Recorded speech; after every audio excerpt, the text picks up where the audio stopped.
सार परिभ्रमण का नाश करने के लिए कृपया अपने नेत्रों को बंद कर लीजिए और अपने आप का एहसास कीजिए। सिर से पैरों तक विस्तार को प्राप्त ये आप हैं, यहीं उपस्थित रहिए। इससे शीघ्र ही संसार परिभ्रमण का नाश होकर परमात्मा पद की प्राप्ति होगी।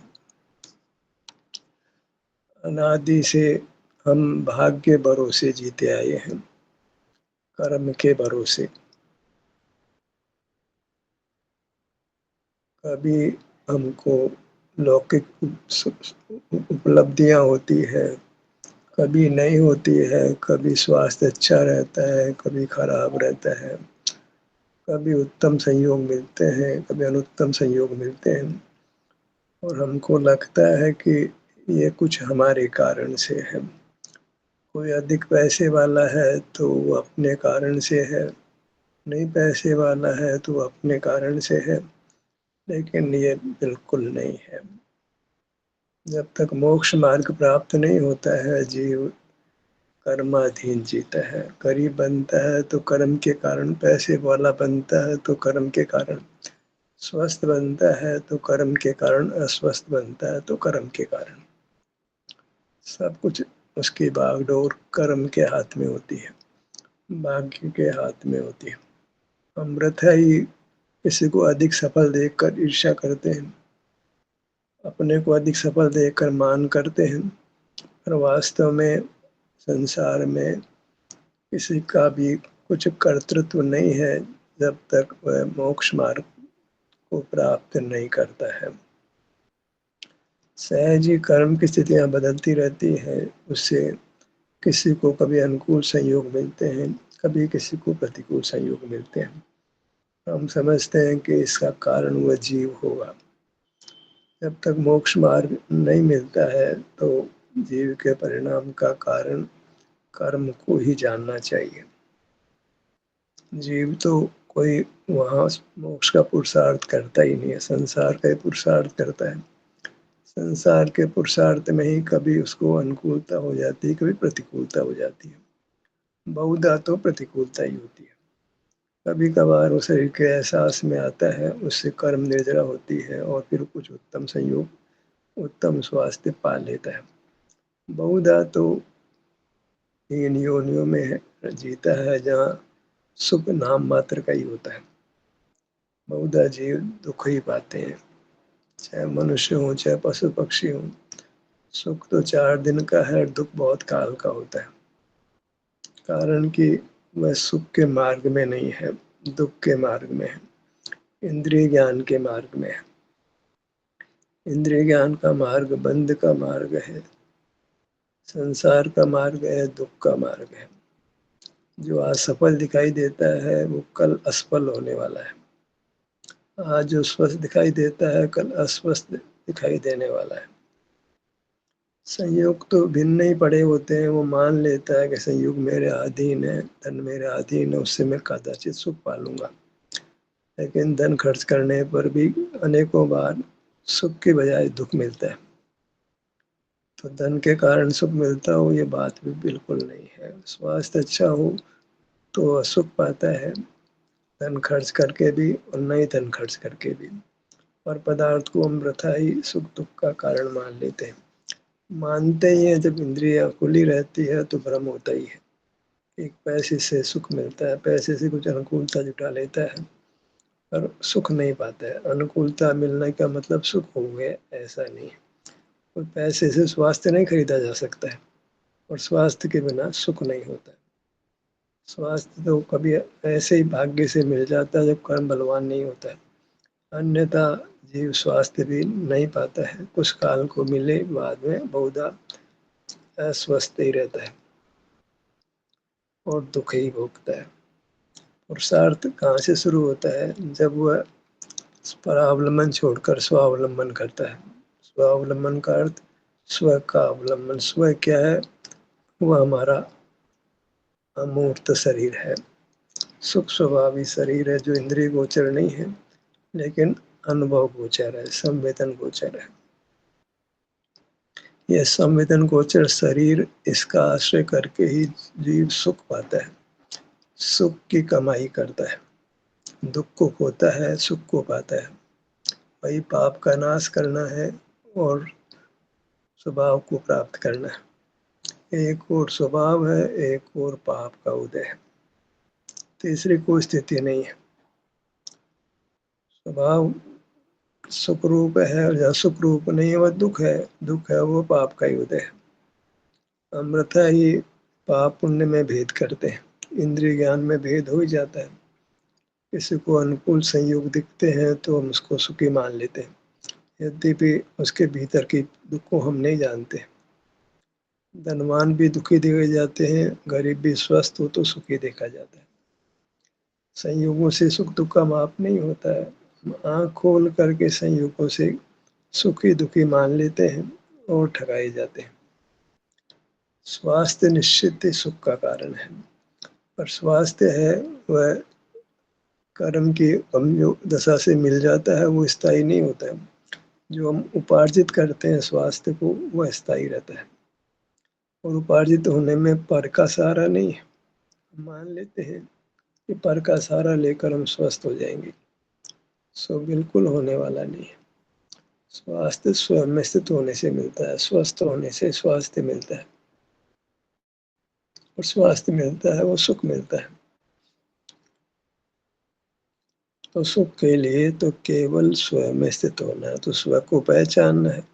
स्व क्या है? अपना विस्तार, अपना क्षेत्र जो आपाद मस्तक है, बस यही स्थित होते हैं तो वह स्वस्थ होना है, जिससे स्वास्थ्य लाभ होता है, सुख का लाभ होता है।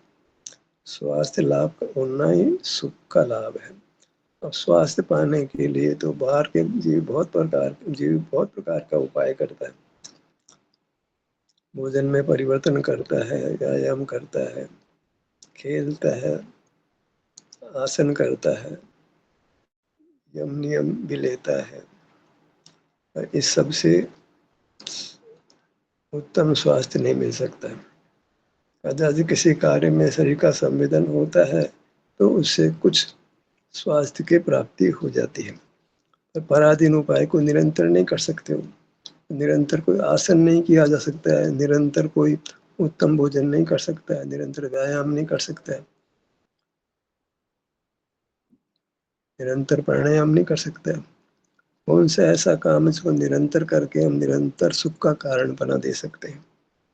वह है अपने शरीर का ऐसा जो विश्राम की स्थिति में होता है। वह मन बल का भी काम नहीं, वचन बल का काम भी नहीं, काय बल का भी काम नहीं। कुछ विचार करना नहीं, कुछ बोलना नहीं, कुछ भी काय चेष्टा नहीं करना है। आसन प्राणायाम, घूमना फिरना, खेलना कूदना, ये सब कुछ स्वास्थ्य प्राप्त करने के सम्यक उपाय नहीं है। सम्यक उपाय है अपने शरीर का एहसास करना, जहाँ कुछ विचार नहीं है, बोलना नहीं, काय चेष्टा नहीं। ये उपाय लोक में प्रसिद्ध नहीं है, इसी रीति से लोक के जीव दुख पाते हैं। इसका कोई परस्पर उपदेश भी नहीं देते हैं। मालूम हो तो उपदेश दे, लोगों को मालूम ही नहीं है कि स्वास्थ्य पाने का, सुखी होने का वास्तविक उपाय क्या है। स्वास्थ्य पाने या सुख पाने का वास्तविक उपाय है अपने शरीर का एहसास करना, अपने शरीर में उपस्थित हो जाना, बाहर अनुपस्थित हो जाना। बाहर उपस्थित है तो अपने में अनुपस्थित है, अपने में उपस्थित है तो बाहर अनुपस्थित है। सुख के लिए बाहर अनुपस्थित होना जरूरी है। एब्सेंट माइंडेड को लोग पागल कहते हैं, पर मोक्ष मार्ग में वह धर्मात्मा है। लोक में जिसको पागल कहते हैं वो धर्मात्मा है। हम तो भगवान की मूर्ति को सुंदर से बनाते हैं तो हमको लगता नहीं कि वो पागल है। हम जैसे लोग आंख बंद करके बैठे हैं तो लोग ये कहेंगे ये पागल है। आंख बंद करके बैठना किसी को धर्म लगता ही नहीं है। समझ ही नहीं आता है कि आंख बंद करके क्या किया जाता है, क्या कोई जीव करता है, दिखाई नहीं पड़ता है। राग द्वेष के परिणाम दिखाई पड़ते हैं। बोलते हैं, आसन करते हैं, प्राणायाम करते हैं, खेलते कूदते हैं, उत्तम आहार करते हैं, सब दिखाई देते हैं। हाँ, ये सच्चे उपाय है। तो सच्चा उपाय कोई करता है वो दिखाई नहीं देता, तो किसको प्रेरणा देगा वो? जो मौन है, हिलता-डुलता भी नहीं है, बस भीतर क्या कर रहा है सामने वाले को पता भी नहीं लगता है, ऐसा मोक्ष मार्ग है।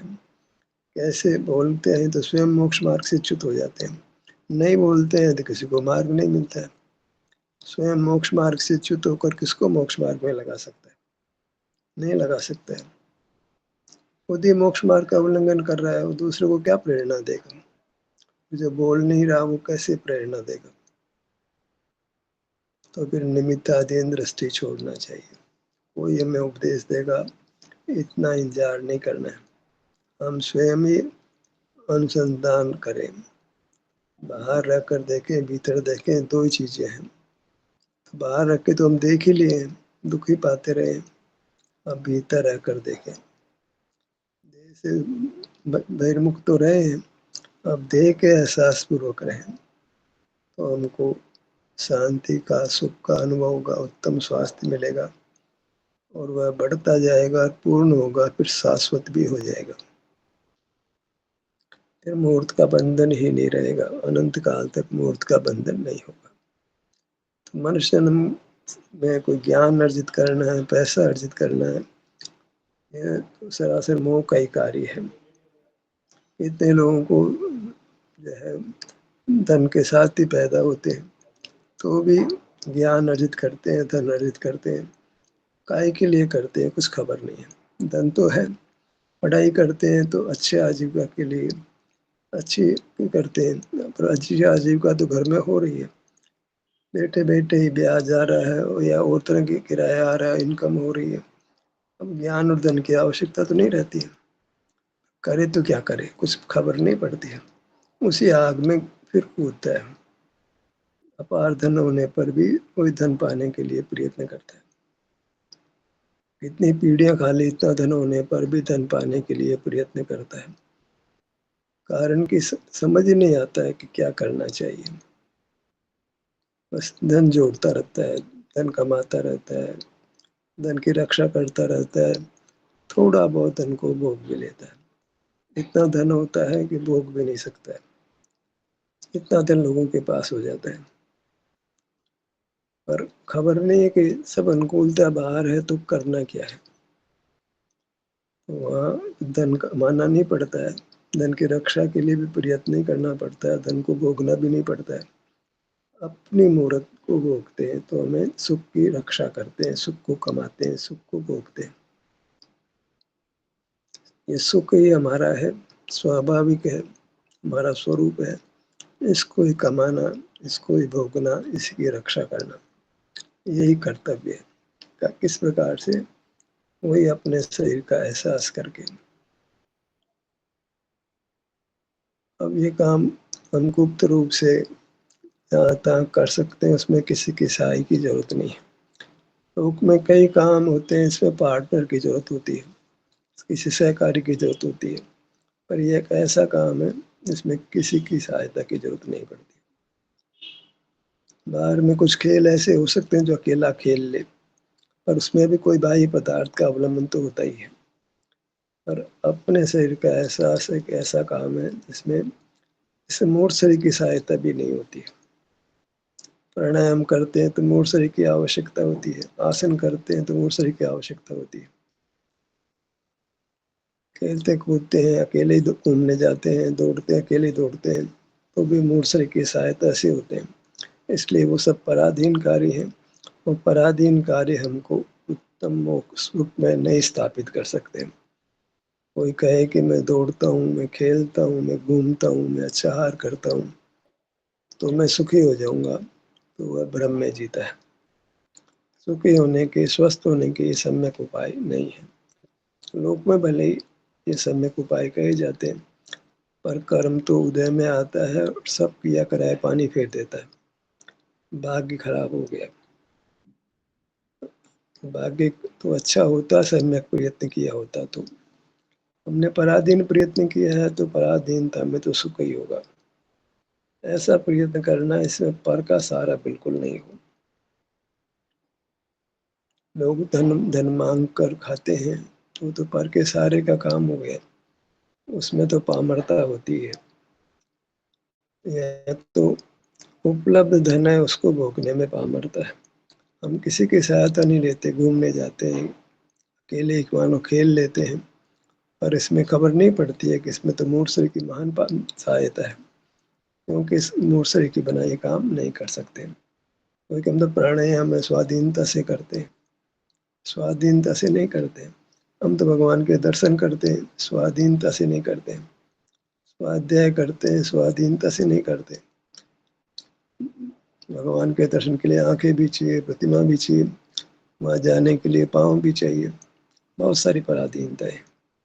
पर जहाँ है जैसे अपने क्षेत्र में अपने शरीर में आ गई, अपने को है सुख या दुख का एहसास होने लगा। दुख का भी एहसास हो सकता है कर्म का विभाग होने पर है परावलंबन नहीं है, पर का सहारा नहीं है, स्वाधीनता है, अपने में स्थित है, तो वह मोक्ष मार्ग बनता है। उससे जीव अवश्य ही दुखों से मुक्त होता है। पर इतना है कि कोई भी काम करने में समय लगता है। तत्काल दुनिया में कोई काम नहीं होता, कुछ समय तो लगता ही है। अब अनंत काल के आगे अगर 2 4 5 भाव लग भी जाए तो कोई ज्यादा नहीं है। इसके बाद अनंत काल सुख होना है।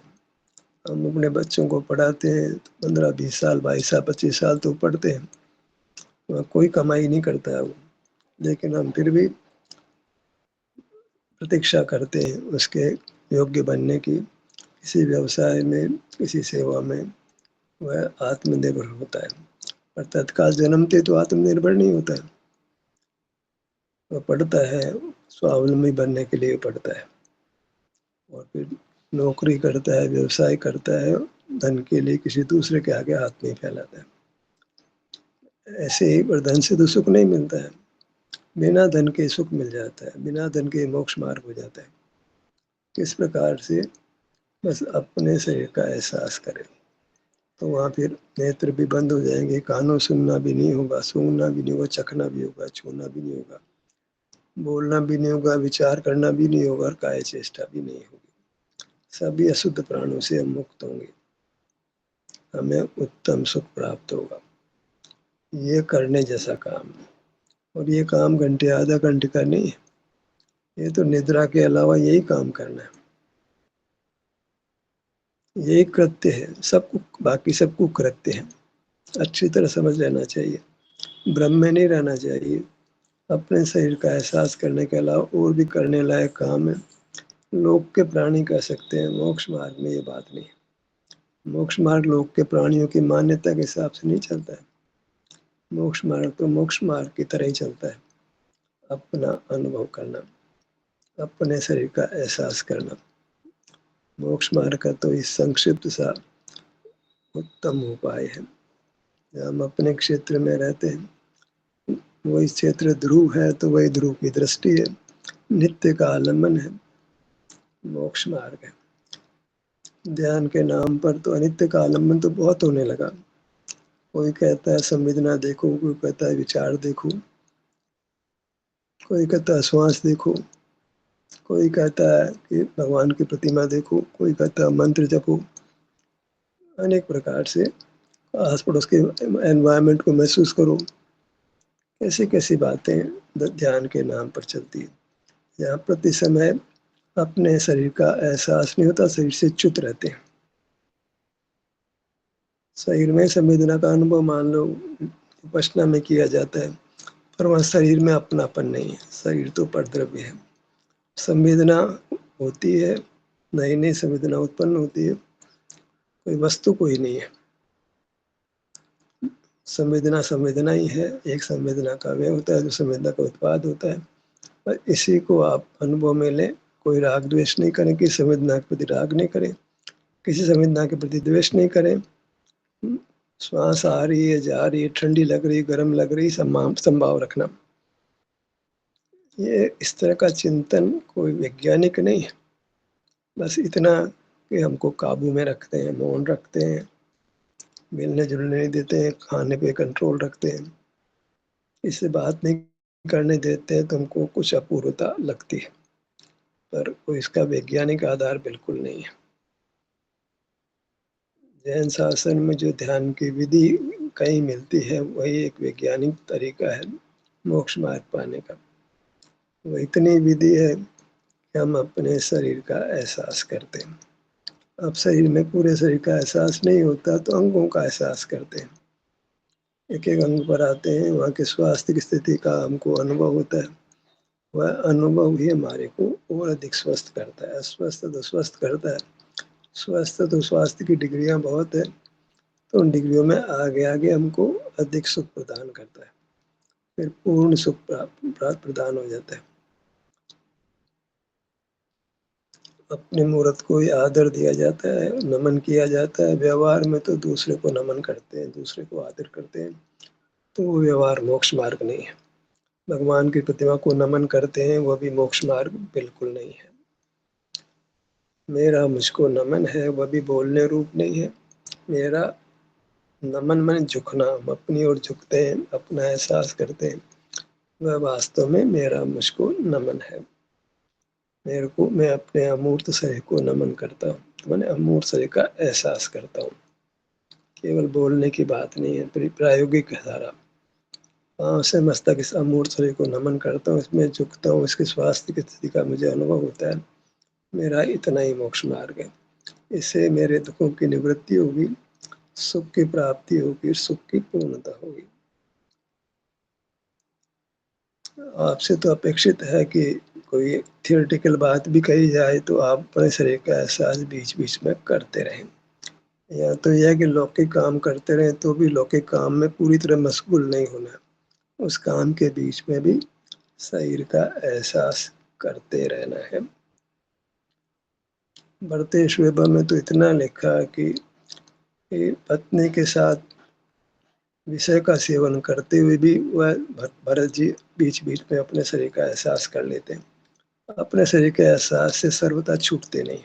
इतना विषय कषाय काम भोग के परिणाम में, विषय कषाय के परिणाम में भी उपयोग को पलट लेते हैं, अपने शरीर पर ले आते हैं। ठीक है, उदय बलवान हुआ, नहीं बर्दाश्त हो पा रही थी, को विषय सेवन किया, लेकिन उसमें तृप्ति नहीं महसूस करते। उसी बीच में अपना शरीर का एहसास करना, जो उनका धर्म है, जो उनका चरित्र है, जो उनका कर्तव्य, उसको भूलते नहीं और अपने शरीर का एहसास करते हैं। और अब इस प्रकार ही उत्तम सुख को पाते हैं। जो बाह्य विषय का ग्रहण करते हैं, उसमें सुख की मान्यता बिल्कुल नहीं होती। अच्छा खाऊंगा, अच्छा पहनूंगा, 5 इंद्रियों के विषयों का सेवन करूंगा, इसमें किंचित भी सुख बुद्धि नहीं होती है। तो उस बाह्य सामग्री को जुटाना, उससे मैं सुखी हो जाऊंगा, ऐसा बिल्कुल नहीं है। ये सब सुखी होने के उपाय नहीं है। सुखी होने का उपाय अत्यंत संक्षिप्त है, अपने शरीर का एहसास करना। शरीर कहने से अंगोपांगों का ग्रहण हो जाता है, क्योंकि संपूर्ण शरीर हमारे अनुभव में नहीं आता है। तो मोक्ष मार्ग की क्या विधि रही? अपने अंगोपांगों का एहसास करना। कितना संक्षिप्त सा हो गया, एक बालक भी समझ सकता है, जवान समझ सकता है, बुढ़ा समझ सकता है। जो समझना चाहे वो समझ सकता है, जो समझना ही नहीं चाहे उसको कौन समझा सकता है। संक्षिप्त सा मार्ग है, जो भाग्य भरोसे का नहीं है, कर्म भरोसे का नहीं है, भगवान भरोसे का नहीं है, अपने भरोसे का है। हम अपने पर विश्वास करते हैं, अपने मार्ग पर विश्वास करते हैं, अपनी मूर्त सुख स्वभावी ऐसा विश्वास करते हैं। अपनी मूर्त ध्रुव है, अचल है, विनाशी अविनाशी है, और उसमें सुख स्वभाव भी अविनाशी है। उसका आश्रय करेंगे तो सुख भी अविनाशी होगा, उत्तम होगा, स्वाधीन होगा। क्षेत्र भी स्वाधीन ही है, क्योंकि वह अनादि निधन है, ध्रुव है। कितना ही मूर्त से बने, कर्म से बने, तो भी क्षेत्र का नाश नहीं हो सकता है। क्षेत्र तो बना ही रहता है, संकुचित हो जाए तो वह कोई नाश नहीं है। क्षेत्र बना रहता है, सुख स्वभाव बना रहता है। और भाग्य भरोसे भी कभी बीच बीच में शरीर का एहसास होने से अपने आप ही हमको किंचित स्वास्थ्य का लाभ हो जाता है। पर अपने आप होने वाला काम स्थायी नहीं होता है। जो प्रयत्न करके जो काम करते हैं वो स्थायी होता है। यत्न साध्य है, पुरुषार्थ साध्य है। हमको बाहर का जानने में रुचि नहीं लेना है, अपने शरीर के एहसास करने में रुचि लेना है। रुचि के अनुसार उसका फल आता है। शरीर की रुचि लेते हैं, शरीर में स्थित होते हैं, शरीर में स्थित होते कर्मों का नाश होता है, कर्मों का नाश होता है तो सुख प्रकट हो जाता है। वही साध्य है, हमें सुख की प्राप्ति हो, स्वास्थ्य और सुख एक अर्थक है। स्वास्थ्य का मतलब ही सुख होता है, और सुख गया तो सब कुछ गया। If health is lost everything is lost. पर वो हेल्थ है वो चरित्र से आती है, इसलिए कारण को पहले कह दिया, चारित्र धर्म है। Character is lost everything is lost. स्वास्थ्य भी मिल गया लेकिन हमने स्वास्थ्य का अनुभव नहीं करके विषय का ग्रहण करते हैं तो फिर स्वास्थ्य भी चला जाएगा। स्वास्थ्य किस पे खड़ा है कि चरित्र पर खड़ा है।